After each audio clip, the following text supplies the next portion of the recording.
that cycle of death, we get to aspect ourselves as that.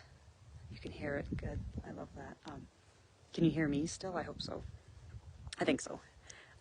We get to aspect ourselves as that elder, as that wise presence through our life. Every time we go through this initiation of a death cycle for some aspect of ourselves, and then even at the end of our life, where maybe not all of us, but if we can move through these cycles in becoming more conscious within them in our lives,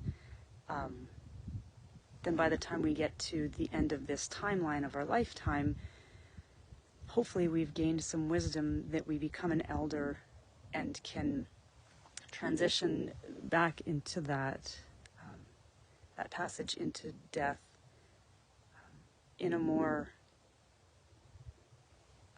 way that flows with being able to receive it as well as leave behind the wisdom that we've gained through this entire circle.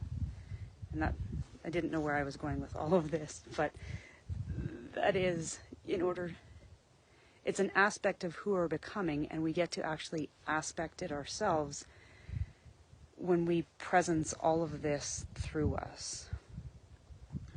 And I know that might kind of sound like words, but it's connecting to these things that we find in our lives that help us connect to the sacred